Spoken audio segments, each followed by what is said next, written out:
Alright, looks like Louise is starting, so this is X3 any percent. Among the Super Nintendo Mega Man X game categories, I would say that X3 any percent is one of the most straightforward. Most of the movement throughout the stages is pretty basic, and in this game, to get the kind of Easter egg power-up, the Zero Z saber, you don't have to collect everything the way you do in X1 and X2, so it ends up being a lot faster to collect the saber. So Louise is going to do that later on, which makes the boss rush go a lot faster, but it's also a lot more volatile than, say, 100%, because you don't have any extra parts, E-tanks or armor parts aside from the dash boots. Yeah, the best you can really do is hit the capsule thing in the middle of the room for the boss rush and hope that it gives you health. But if you really need health, that's when it'll give you ammo instead. Yeah, exactly. Oh, so Louise actually just got a new world record in this category just this morning by 10 seconds. His previous record was 39:49, and he just got a 39:39. Really close to his goal of getting a 38 SDA timing. I think that's 3 seconds off. Yeah, I think it's something like that. Some like frustratingly small amount. And you just showed off one of the things that makes this game unique, the ability to actually play as Zero. But it takes a really long time to switch between the two, so you don't make use of it at all until toward the end of the game to get the Z saber that Hetfield was mentioning earlier. Yeah, a task can actually use Zero to zip through walls, but fortunately it's not in any way RTA viable in this game. It was actually difficult to do in the task. Yeah. Had to be Glitchman himself to make it work.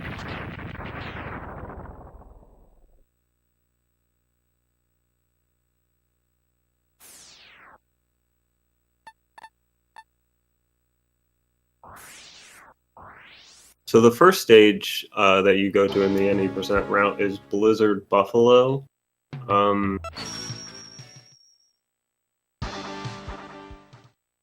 His weakness, Parasite Bomb, doesn't really save that much time on him, but also this stage has the dash boot upgrade, which makes a lot of some of the climbs in the later stages a lot easier. And saves frames in various places. Overall, the boots don't actually save time over not getting them in an optimal scenario, but the elevator climb in the second Doppler stage is just so difficult without them that for RTA purposes, it's pretty much always going to be better to get the dash boots. Yeah, and this also sets you up to somewhat follow a weakness order. You can go to Seahorse and actually use his weakness to kill him, and from there kill Rhino with his weakness. But some of the boss fights in this game are a little wacky. You don't really need to use their weakness on them, and in some cases it's not very good, because it gives them extended invincibility or forces them into a slower pattern. Yeah, bosses traditionally have 60 iframes. I think that most of the bosses in this game get either 90 or more. It's different from boss to boss from their weakness. Buffalo is definitely one of them. The fastest strategy is to alternate between a charged buster shot and a parasite bomb every other shot, but alternating between an uncharged and a charged buster shot is not that much slower. You'll notice that Louise is going back and forth a lot here. What he's doing there is he's creating a Doppler effect between each pair of shots.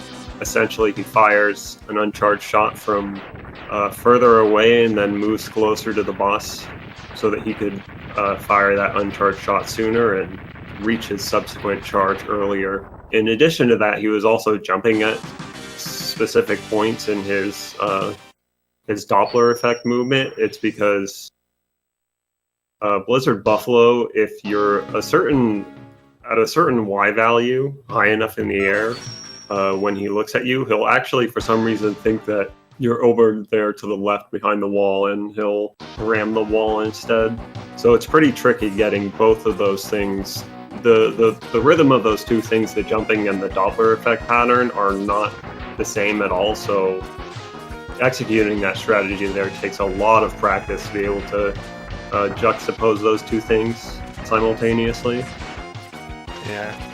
Oh, looks like Louis flubbing his movement a little bit. He was messing around earlier playing dashless. I think he just climbed too high just from playing around with that a couple minutes ago.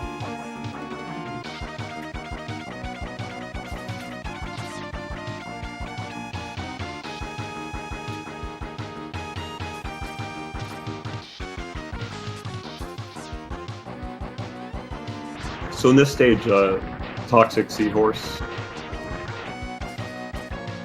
his weakness is the Frost Shield, which he just got from Blizzard Buffalo. This mini-boss has the same weakness as well, so he can't waste ammo. He barely has enough for both bosses. Yeah, the mini-boss takes 10 hits to kill, I believe, with Frost Shield. I think so. He has 32 HP, so Alright, 10 plus 2 busters or 11. makes sense.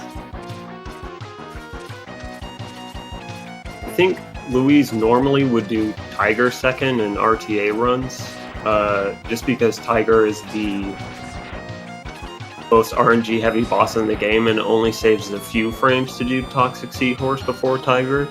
But obviously, since he can't reset in a marathon, he's just doing the straight up fastest route.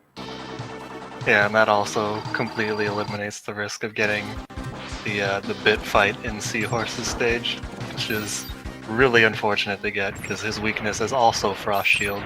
So you have like 3 bosses all in a row weak to the same thing. Yeah, and then you have to use Buster for part of the other mini boss fight.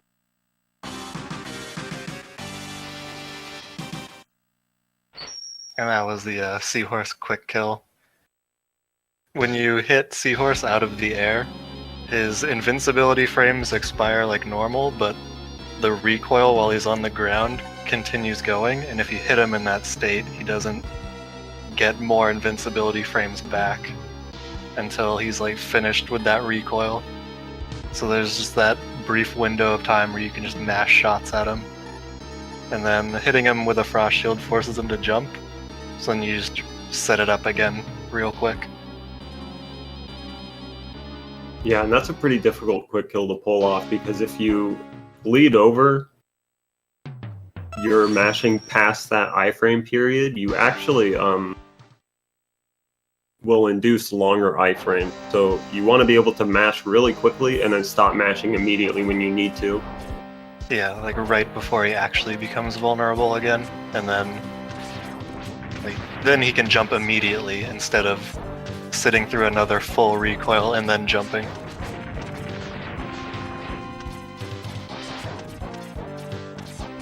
So now we're on Rhino stage.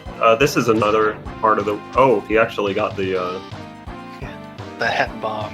Yeah, that's a really precise trick. To kill that crab on the wall without touching the ground beneath him is very precise, both in your movement and how you kill the enemy. So yeah, it's really easy to mistime one of your shots. You end up just like shooting the crab on the other wall with the charge shot, and then the one on the left with the lemon.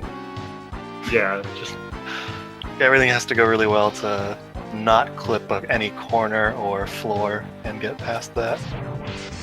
And this mini boss has a lot of health, and everything just does like 1 damage to him, so standing on top of him and mashing really hard like Louise just did, you can finish it off with only taking 2 hits. And that's incredibly difficult to do. Most people, it'll take 3 hits. You'll have to take 3 hits in order to kill him. I take like 4 or 5 when I do it. Yeah, it's really easy to take 3 minimum. Like everything in this stage does so much damage, and then you have to take damage on the mini boss. This is a really easy stage for things to go really wrong in. But Louise pulled through really nicely. Oh, so this is like what I was describing before about the parasite bomb strategy on... Actually, he's not doing it.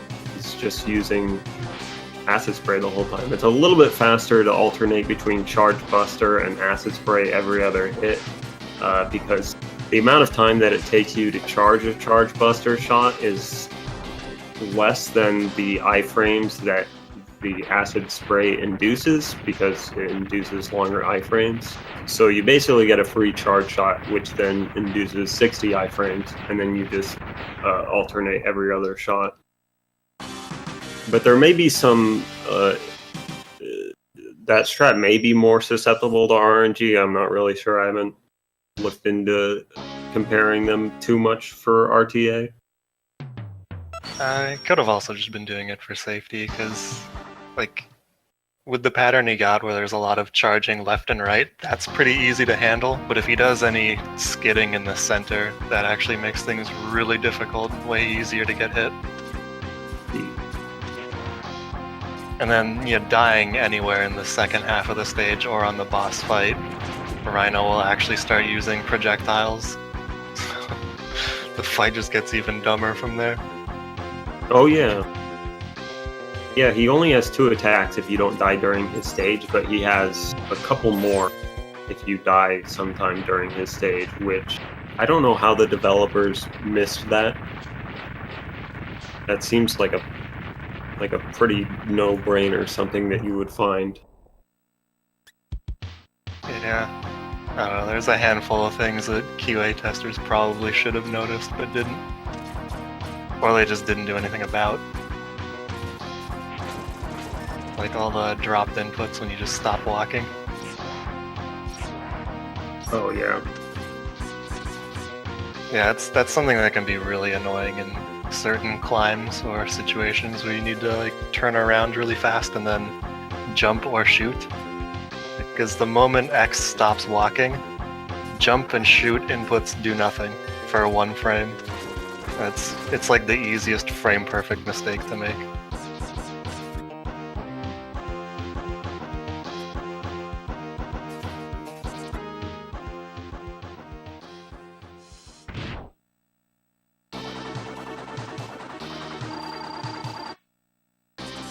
So here's Neon Tiger. This guy, like almost every other boss in this game, has a glitch with his iframe. Every time he starts a jump or a ray splasher attack, his iframes reset. So that's why you'll see Louise just mashing buster shots into him before he's about to do an attack, and then he charges up. And that charge/attack where Neon Tiger starts glowing, that makes him completely invincible for a little while. So that's why some players opt for a Tiger second when they're trying to do PB attempts. Just because that, it turns like a 14-minute get bad RNG reset into more like a 7 or 8 minute. Yeah. And the only time that you save by doing Tiger this late in the run is being able to use drills on the enemies at the end of the stage. The Tornado Fang, the drill attack in this game, when you hit an enemy with it, it makes you able to pass through them without getting hurt for like 11 frames, I think. You'll see you just did it there on that missile enemy. You can save frames with that. It also interrupts those other guys' missiles, which allows him to do that climb without stopping.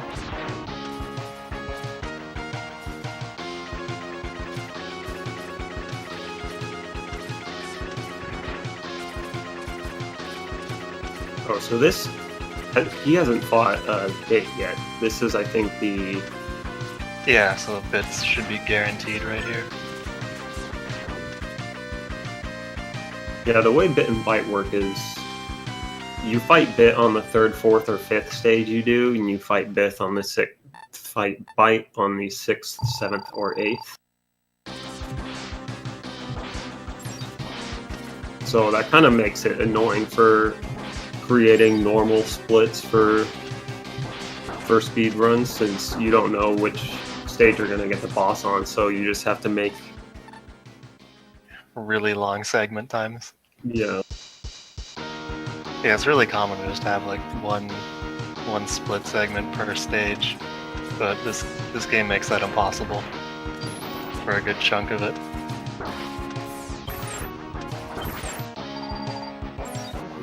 Frost shield just right in front of the enemy. Too bad it almost doesn't move when it comes out.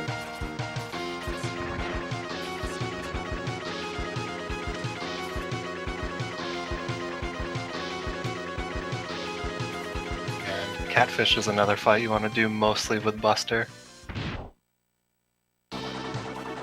You really only switch to Drill when he starts using his Desperation move in the middle of the room, because that makes him invincible to everything else. Yeah, Drill is his weakness. It only does 2 damage to him, which is the same as a Charge Buster shot, but it gives him really long iframes. So the only reason you'll ever use it is to interrupt his Desperation attack. And the way his Desperation attack works is, once you reduce him below 50% HP, the next time he is finished with doing whatever his current attack is, he will then jump to the center and use his Desperation mode. So ideally you want to push him over past 50% when he's at the start of a Triad Thunder attack.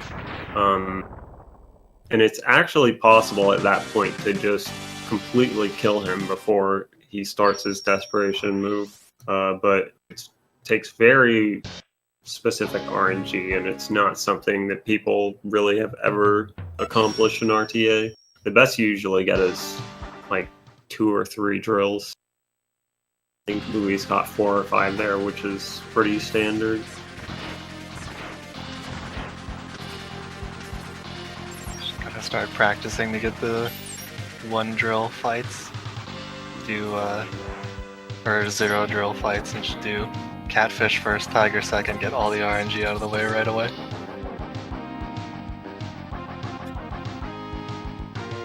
Yeah, I think it might be possible to... Oh, looks like he's getting Bite right away in Crawfish's stage. I think this is everyone's favorite room to have this fight just because it looks nice. Oh yeah. Something we forgot to mention about Bit and Bite is that you actually don't want to kill them. You actually just want to scare them away. For Bite here, and you do that by not killing them with their weakness, but you still want to damage them with their weakness because it deals the most damage to them. So for the Bite fight, it's pretty tricky, since the Tornado Fangs, after you fire one, it stays around and hits the boss like 4 or 5 consecutive times. Yeah. So there's actually a pretty specific way that you have to do the fight, so that the drill disappears right before the last hit. And if you mess it up at all, then you have to go into the pause menu and menu off your Tornado Fang. Yeah, that just costs about 1.5 seconds to pause and unpause to do that. Louis is actually climbing the right wall there. I'm not sure why. It's more difficult than landing on the platforms, and a little bit slower.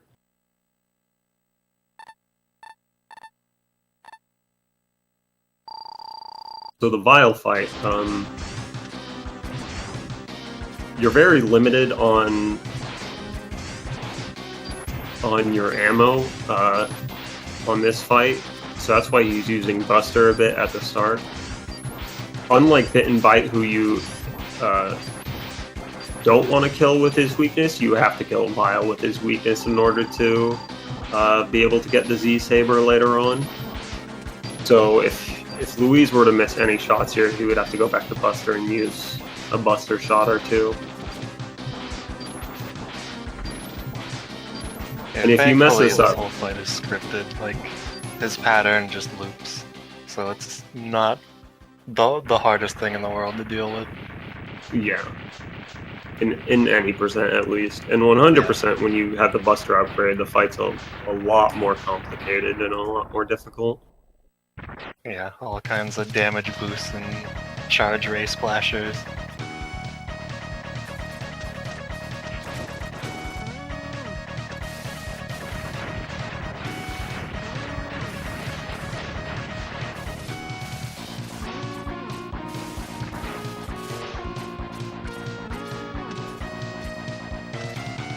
Having Triad Thunder in this stage is pretty nice, since the rocks that fall down during those two climbs are completely dependent on RNG, so just being able to spam Triad Thunder so you have a shield over you is pretty nice. And this is also the fastest stage to fight. To enter Vile Secret stage on, there's 3 stages you can visit his stage on. This one, Buffalo and Catfish, and this one's the fastest by 5 seconds.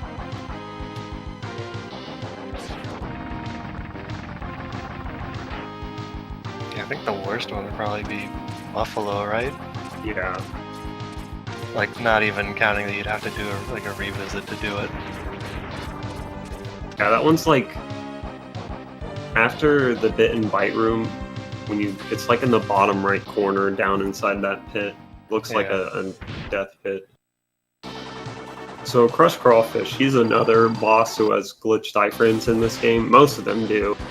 You hit him with Triad Thunder, and then he has a period where he doesn't have iframes anymore.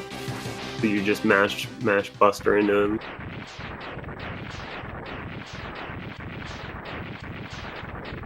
If you have Buster upgrade, you can actually use the charge attack to deal damage to him every frame, and that's like the only weapon in the game that can deal damage every frame to a boss. Everything else you're limited by 60 FPS. Mashing where you can only go at 30 Hertz maximum.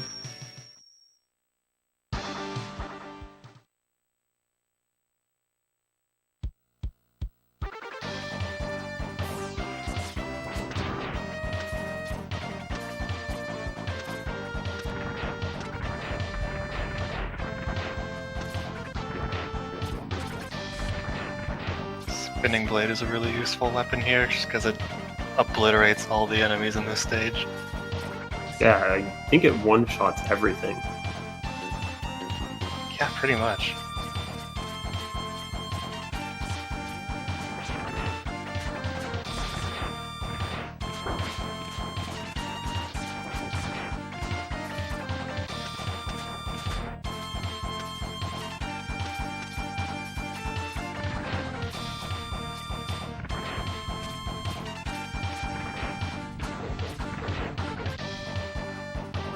That's one of the really nice places for having the dash boot upgrade. If this were low percent, doing that climb without the dash boots is actually pretty annoying.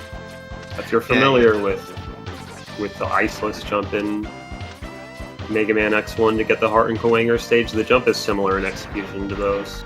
So it's very easy to just get infinited by them and lose a lot of time. It's okay, just trigger the elevator first, so that way if you get really stuck, you can just ride it. Oh yeah.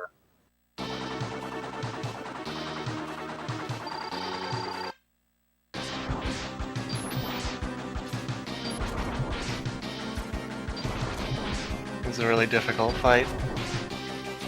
Every time you hit him with a Ray Splasher, he just jumps at you. This is another one of those fights where it's actually faster to alternate between Buster and Ray Splasher, but that adds more RNG to the fight. You can just use a move where he turns invincible and blocks your Buster shot, and then you're losing time at that point, so it's just a more consistent strat to use. All Ray Splasher. Actually, in fact, full charge Ray Splasher is the fastest, even faster than alternating with Buster, but that's another strat that takes far too difficult of execution to be have any sort of consistency for real-time runs.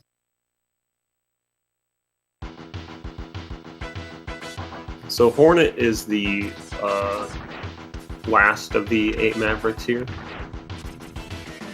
But Luis going for that same type of jump. It actually got the second one.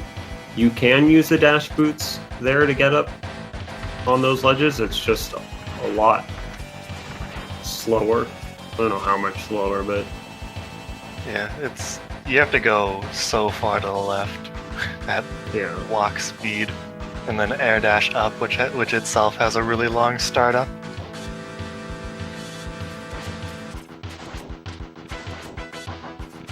So the reason why Blast Tornado is the last Maverick is because he takes 2 damage from Spin Blade, which isn't even his weakness. His weakness is actually the Gravity Well, but it just gives him such long iframes that it's not good against him at all.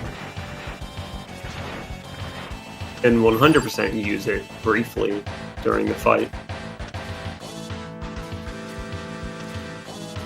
But you actually have to pause to menu the Gravity Well off the screen because it puts Blast Hornet in a state of invulnerability for way too long. But the damage that Crushed Crawfish's weapon does, Spin Blade, 2 damage every 60 frames, that's not something, like, that amount of DPS isn't something that any non-weakness or non-buster does to any other boss in the first 3 X games. I'm actually really confused as to why it does 2 damage instead of 1. Yeah, I'm not really sure why they gave Hornet the damage values like that. But you can't really put Hornet anywhere else besides last, because you want at least Spinning Blade, and you have to have Hornet after Beetle, otherwise there's like a really stupid mini-boss that just, this big ship comes out in that outside section and just starts dropping boxes, and it lasts like a minute. Yeah, and there's no way to dodge the trigger for that either, unfortunately. I was hoping there might be some way to like fly over the top of it with neon jumps. Unfortunately, the trigger is based purely on exposition.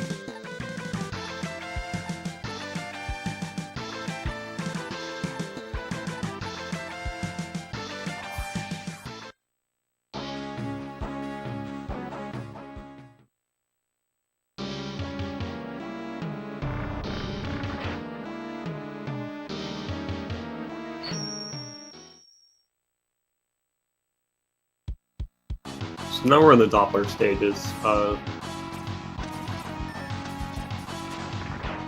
Doppler stages, that was kind of weird.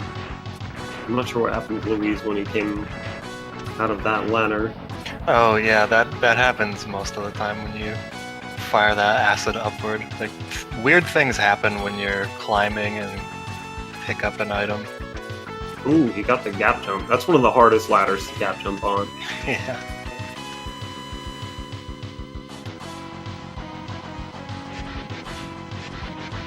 Was that some sort of in-air standing glitch? It looked like it when he grabbed the health, he just popped up into the air, finished climbing out of the ladder.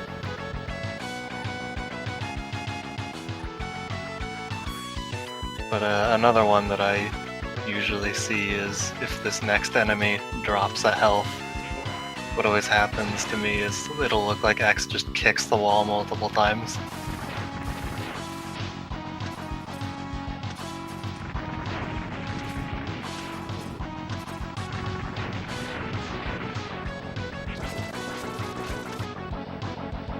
So since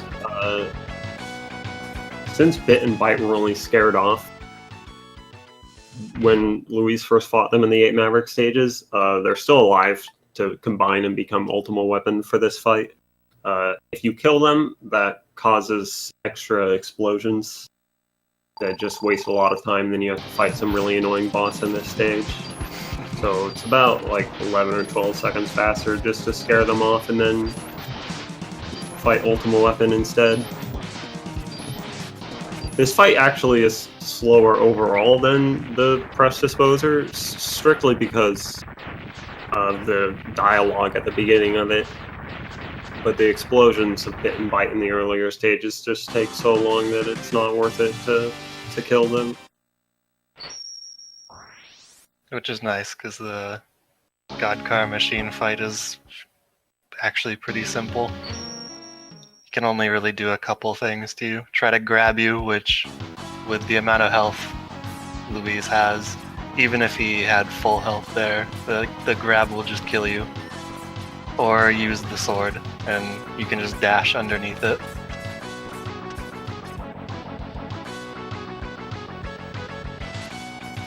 So now Luis is going to be switching to Zero. Since he killed Vile in his secret stage, this stage is now different. If you don't kill Vile in his secret stage, there won't be water here and the walls will all be beaten up and stuff. And then you'll fight Vile at the end of this stage. Also, this mini-boss wouldn't spawn, so beating this boss with Zero causes him to land on Zero, and then Zero now gives X his Z-Saber. The Z-Saber is actually interesting, so it adds another tier of charge onto your current maximum charge tier that you have. So since he doesn't have the Buster upgrade, his maximum charge tier is, I think, is 80 frames worth of charging, or it adds it on to your last tier. So if you were to have the Buster upgrade, you would have to charge for, I think, an additional 120 frames in order to use the Z-Saber. So the Z-Saber is actually a lot better without the Buster upgrade. So coming up in the elevator skip here, Luis having some trouble getting onto the first nail. You'll notice that he goes, if he messes it up, he'll go back to the left. That's to reset everything, so all the helix and snails are in the proper positions. It isn't really worth trying to do some sort of improv climb. It's just better to reset everything and do it the way you normally would. Oh yeah, because those spikes are instant kill unless you're currently on invincibility frames from having been hit somewhere.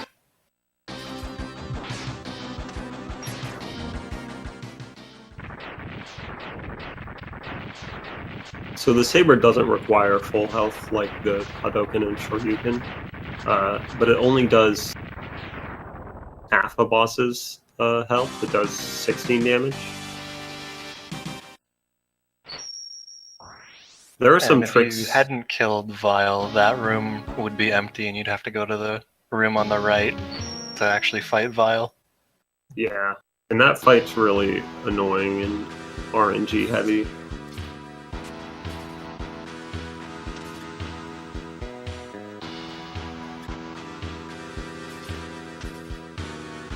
Oh, the timer turned red.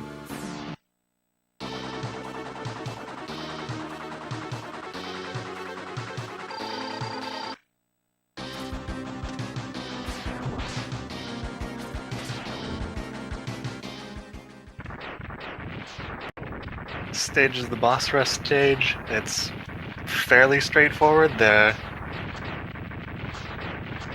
Most of the time he'll just be trying to saber the boss twice, but Seahorse and Crawfish that we went over earlier have really wonky iframes, so the quick kills are a little different there. You'll be able to kill them with just one saber slash, hopefully. Yeah, also, the way that the Saber works is you actually can't pull the Saber out while a charge shot is still in the game's active memory. So that's why you'll see Luis firing them off screen or moving further to the right there to be able to move back left and get off screen faster.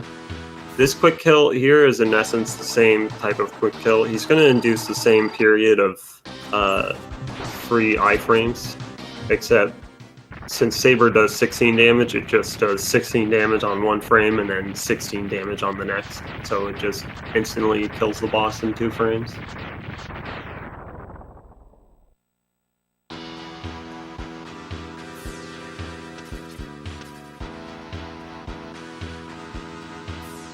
The Tiger fight is, I would say, the most annoying refight in any percent. He likes to block charge shots when he's doing nothing. The Saber is considered a charge shot, so he can just straight up block your Saber if you don't time it correctly.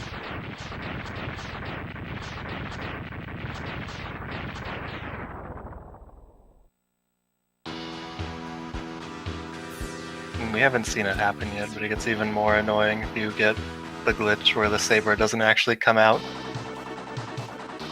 If you weapon cancel the Saber at like the frame before you land or something like that, then the next Saber just doesn't come out. He just holds the hilt out as if he had swung it.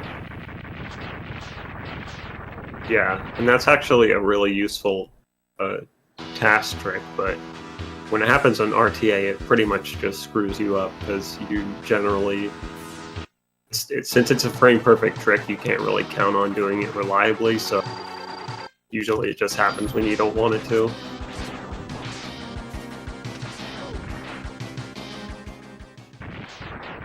I think Beetle's also another boss who control you with RNG.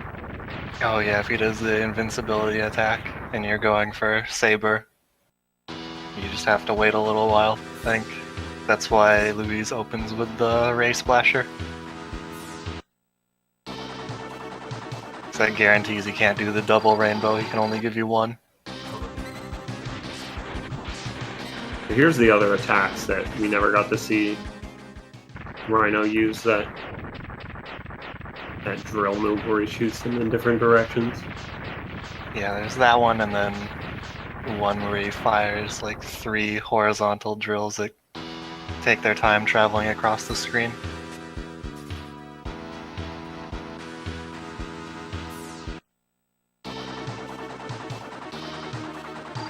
Crawfish here, same thing as Seahorse. He's using the same iframe glitch that he used in the first fight, but he's using it to kill him in 2 frames with 2 saber instances of 16 damage.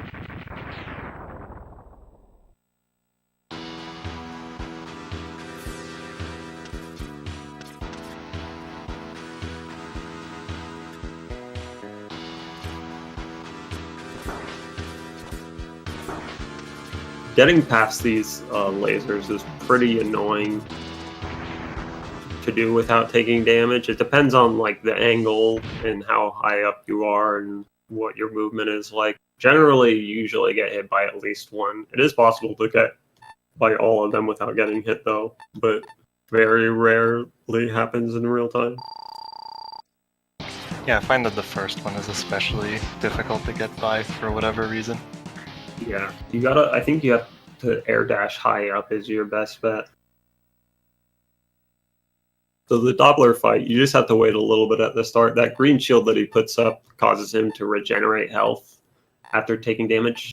For the second hit, since you bring him from 16 to 0, you can just straight up kill him while his regen shield is up, because he won't have the time to regenerate it afterwards. So this is the final stage, Sigma stage. Louise is going to be attempting a saber gap jump trick, which is a pretty cool trick. The most important part of the run, really. Oh, he misses it. That's a pretty hard trick to do.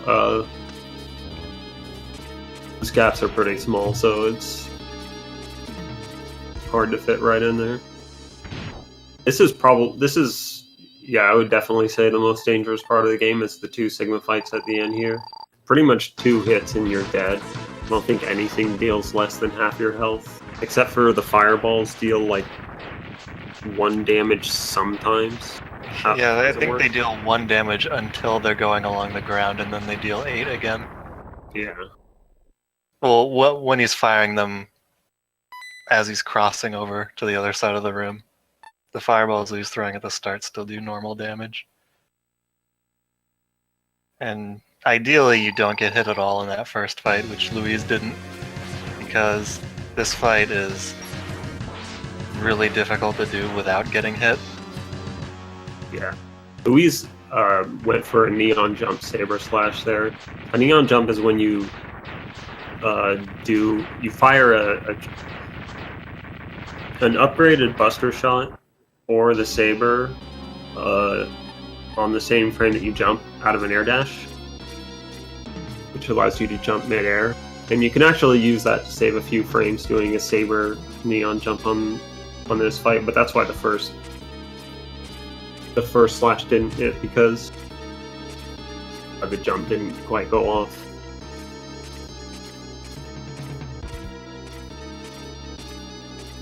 So timing ends when you lose control right at the top of this climb.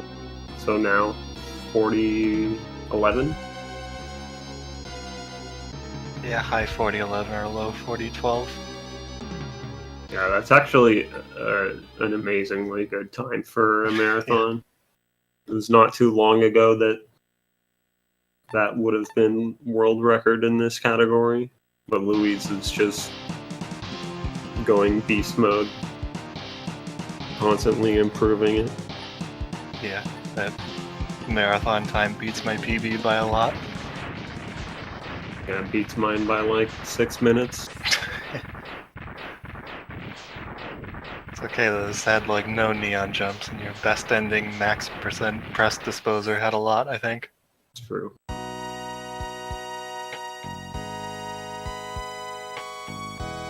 But yeah, overall, very good run from Louise. Louise is always really consistent in marathons. I remember one time at like a Mega Man X relay run, he got 1 second slower than his PB at the time. Here he's only about 30 seconds, which is pretty insane for the current, how fast his PB currently is.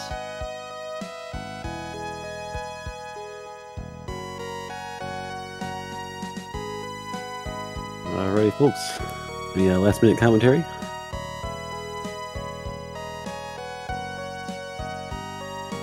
No, that's it. Gravity Beat Boot is the best Maverick name in this game. Never forget Gravity Beat Boot. Yep. Alright, Hetfield, Zan, thank you for the commentary. Thanks. Yeah, no problem. Thanks for having us.